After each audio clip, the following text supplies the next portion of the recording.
যেটা শোনা যাচ্ছে আসন্ন সাব চ্যাম্পিয়নশিপে বাংলাদেশের সবচেয়ে বড় দুই তারকা হামজা চৌধুরী আর ফারহান আলী ওয়াহিদকে সম্ভবত পাওয়া যাবে না। আসলেও কি তাই? তাদেরকে কি পুরো টুর্নামেন্টেই পাওয়া যাবে না, নাকি কয়েক ম্যাচের জন্য পাওয়া যাবে না, নাকি শেষ মুহূর্তে পাওয়া গেলেও যেতে পারে? এই সম্ভাবনাগুলো নিয়ে একটু কথা বলার চেষ্টা করব, আশা করি শুনবেন। প্রথমে বলি যে আসলে এই যে ক্লাব ফুটবল জাতীয় দলের জন্য কেন ছাড়বে না, এরকম প্রশ্ন যারা জানেন না তাদের মনে আসতে পারে যে দেশ তো আগে, দেশের খেলাই আগে, তাহলে ছাড়বে না কেন? হ্যাঁ, দেশের খেলার জন্য ক্লাব ছাড়তে বাধ্য, কিন্তু এর আবার একটা নিয়ম আছে সারা দুনিয়া ব্যাপী।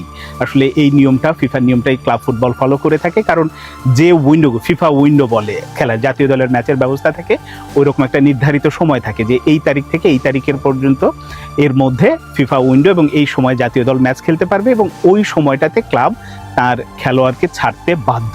এর বাইরে কোনো ফুটবলারকে ছাড়তে কিন্তু ক্লাব বাধ্য না, কারণ সারা বছর একজন ফুটবলারকে টাকা পয়সা দিয়ে ট্রেনিং করিয়ে সমস্ত কিছু তার দেখভালের দায়িত্ব ওই ক্লাবেরই থাকে, ফলে তিনি ক্লাবের সম্পদ। আর ওই যে শুধুমাত্র যে ফিফা উইন্ডো যে সময়টা থাকে, ওই সময়টাতেই ছাড়ে বা ছাড়তে বাধ্য, এর বাইরে বাধ্য না।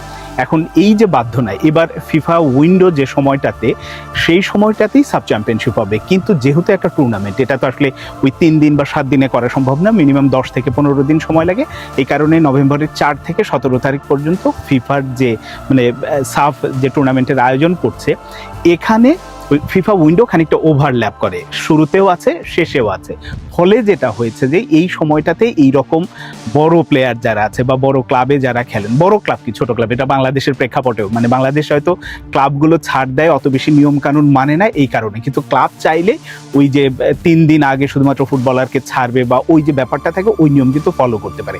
ফলে যেটা হয়েছে, লেস্টার সিটি বলেন বা ফুলহামের মতো ক্লাব, যারা একেবারেই প্রফেশনাল ক্লাব, তারা ওই নিয়মটাকে ফলো করবে। এখন প্রথমে হামজা চৌধুরীর বেলায় আসি। হামজা চৌধুরী যেটা হয়েছে যে, যদি আমরা টুর্নামেন্ট 4 তারিখ থেকে শুরু হচ্ছে, আমার ধারণা 4 তারিখে শুরুতে তাকে পাওয়া যাবে। হামজা চৌধুরীকে নিয়ে যে সমস্যাটা হবে বা তাকে না পাওয়ার সংখ্যা যেখানে, সেটা হচ্ছে যে 14 তারিখে লেস্টার সিটির ম্যাচ আছে।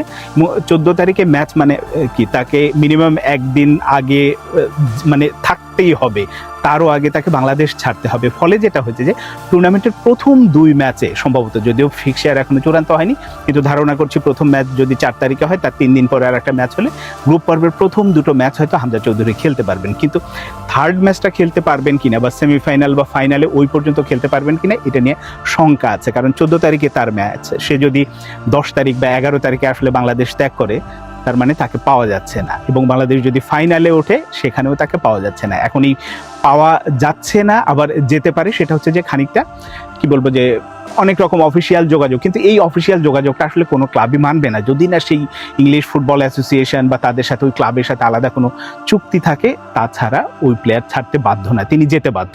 তারপরেও অনেক রকম মিরাকল বা অনেক কিছু ঘটতে পারে, সেটা সময় সাপেক্ষ ব্যাপার। কিন্তু আপাতত যে গ্রুপ পর্বের হয়তো প্রথম 2টো ম্যাচকে হামজা চৌধুরীকে পাওয়া যেতে পারে, পরের গুলোতে পাওয়া যাবে না। এবার আসি ফারহান আলী ওয়াহিদের বেলায়।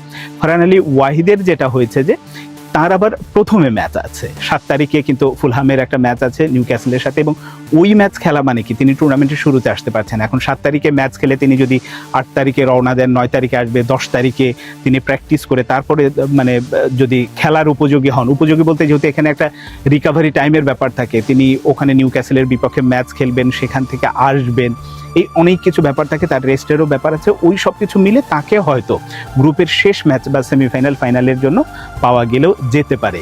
এই কারণেই সংখ্যাটা তৈরি হয়েছে। এটা হচ্ছে যে ফিফার নিয়ম, শেষ পর্যন্ত যদি এই দুজনকে ছাড়াই টমাস ডুলিকে একাদশ সাজাতে হয়, তিনি সেটা করতে হবে এবং মাথায় রাখতে হবে।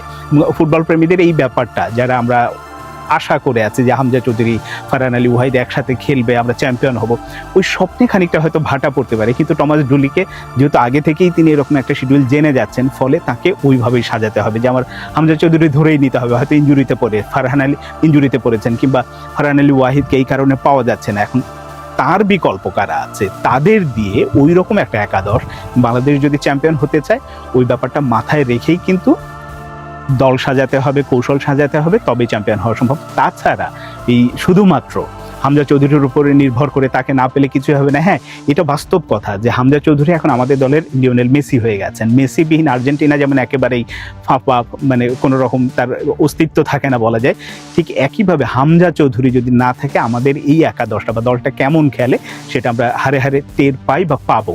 কারণ হামজা চৌধুরী একাই মাঠে যে পারফর্মগুলো করেন, যেভাবে তিনি লিডটা দেন দলটাকে, সেটা আসলে অন্য কারো দ্বারা তার বিকল্প হওয়া সম্ভব না। হ্যাঁ, তার পজিশনে হয়তো প্লেয়ার থাকবে, কিন্তু তার কাছ থেকে যে সার্ভিসটা পাওয়া যায় ওইটা হয়তো পাওয়া যাবে না। আবার ফারহান আলী ওয়াহিদ, তাকে যদি আমি মনে করি যে গ্রুপ পর্বের দুটো ম্যাচ বাংলাদেশ খেললো, সেমিফাইনাল এবং ফাইনাল ওই পর্যন্ত পাওয়া যায়, তাহলে ফারহানের কাছ থেকে কিন্তু পরের যে সুবিধাটা হয়তো হামজা চৌধুরীর আমরা সেমিফাইনাল ফাইনালে পাবো না, কিন্তু পরে যখন আবার হামজা চৌধুরী নাই, তার বিকল্প হিসেবে ফারহান আছে, ওই খানিকটা হলেও অভাব পূরণ হবে। এখন দেখা যায় টমাস ডুলি আসলে কিভাবে তার একাদশ এবং কৌশল সাজায় শেষ পর্যন্ত সাফে চ্যাম্পিয়ন হওয়ার যে স্বপ্ন সেটা পূরণ হয় কিনা সময় বলে দেবে। কিন্তু আপাতত ফিফার যে নিয়মকানুন বা ফিফার যে গাইডলাইন সেই অনুযায়ী কিন্তু এই দুজনকে, হামজা এবং ফারহান আলী ওয়াহিদকে, টুর্নামেন্টের শুরুতে ফারহানকে পাওয়া যাবে না, আর শেষে পাওয়া যাবে না হামজা চৌধুরীকে।